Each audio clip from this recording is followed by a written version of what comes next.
Welcome to Midway a Minute, everybody. I'm Scott Coral. He is Kevin Kadick. And it's time for a preview of the Bears-Vikings game in Week 15 of the season. And Kevin, the offense for the Bears has looked a heck of a lot different than it did when they last played Minnesota. So your first thoughts on either Matt Nagy or Mitch Trubisky? Yeah, it's crazy. If you read the papers, everyone says, Mitch Trubisky is reborn.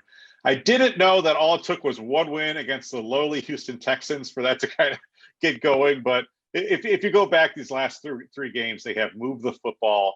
They have used Mitch Trubisky the way that he is supposed to be used. And it's kind of brought us and dragged us back into this 2020 Bears football season. We were so down after the loss to the Vikings and the Packers and then the Lions. That was absolute rock bottom.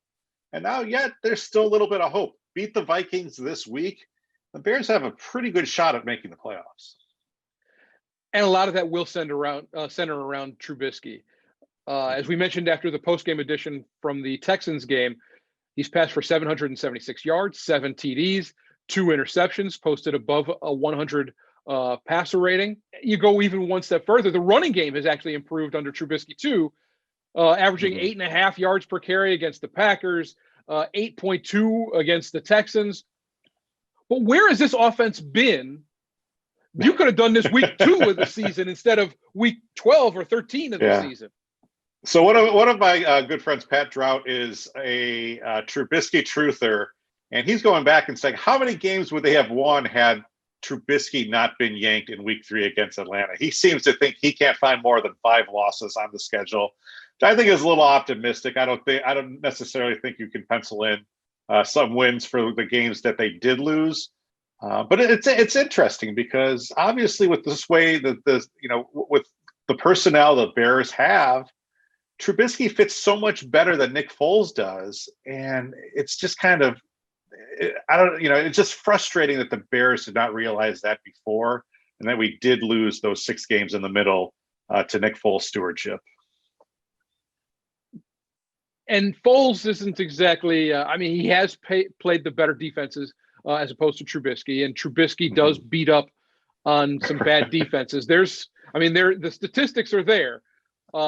When he plays teams that give up a passer rating of 100 or more, he beats up on them pretty good. He feasts. Yeah.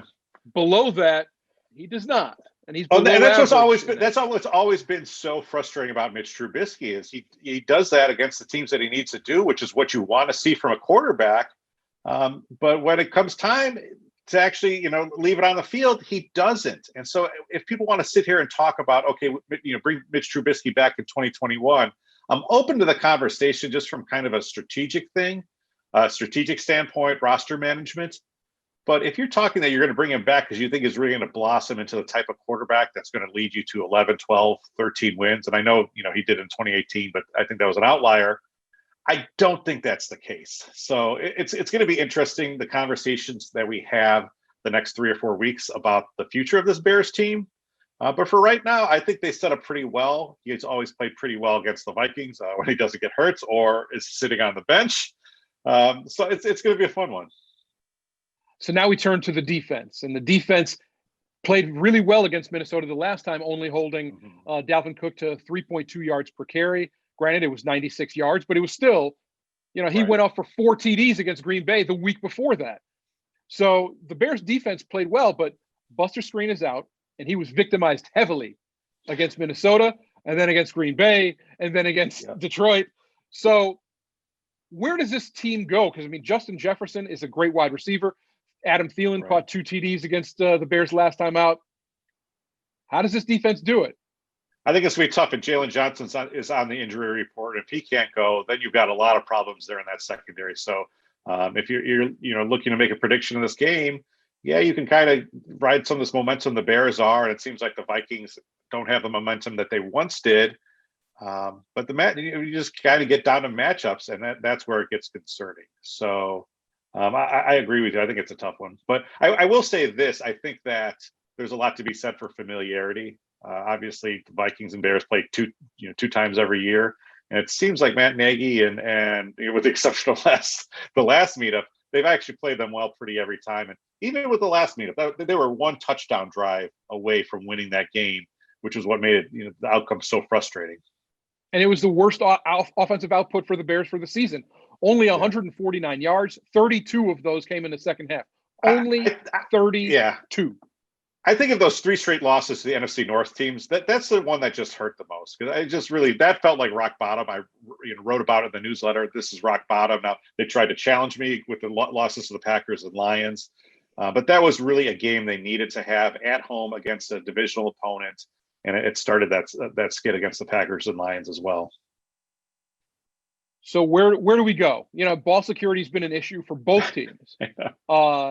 The Vikings have 15 in their 7 losses, as opposed to only 7 in their 6 wins. And the Bears, caused 2 of those in one of those wins. And the costly turnovers against the Packers and Lions cost the Bears those 2 games. I mean, granted, the Packers were going to beat them anyway, but maybe it would have been closer if Trubisky doesn't turn the ball over. Those fumbles were costly. So ball security is going to be an issue. Who has the edge here? I am going back and forth. Last week I went back and forth between the Bears and Texans before ultimately settling on the Texans. I felt poorly because I could have taken a 1-game lead in the Midway minute standings. I didn't really reach up and grab that ring. This one I have no idea, because it seems like everyone's going to switch back and find a way to justify the Bears winning. Last week we tried to justify any way the Bears would lose. I don't know, man. Like, you're going to force me to make a pick, aren't you? We're supposed to. We've done it every week. All right, let's go with the Bears. It's the Christmas season. I'm in a giving mood. I think they will figure out a way that, they're going to pull us back in. They're going to win this week. They're going to, win against Jacksonville. Then it'll probably be a must-win at Soldier Field right after the New Year against the Packers, and that's where they square up and kick us right in the jingle bells. So let's go Bears 20. Let's say it's a close one. Bears 20, Vikings 18. Okay, I'm gonna go with the Bears, and I'm hoping that Jalen Johnson plays, because if Jalen Johnson does not play, because Buster Skrine is officially out with a concussion, if Jalen Johnson plays, I'm gonna say Bears 22, Vikings 19, and realize that the Vikings have scored 19 points the last 2 meetings against the Bears. So I'm gonna say they're gonna do it for a 3rd time in a row. You're getting into some numerology there. I like it. 22-19 Bears. Cool. Well, we will be back here on Sunday to see how those predictions panned out. If you're watching this on YouTube, hit that subscribe button. Make sure you're subscribed to our Midway Minute newsletter. It's fresh and exclusive analysis from me every weekday morning about Chicago sports, all Chicago sports. If you sign up, you will definitely enjoy it. Till then, happy holidays. Thanks for watching, and happy holidays to you, Scott. Happy holidays to you, Kevin, and to everybody watching.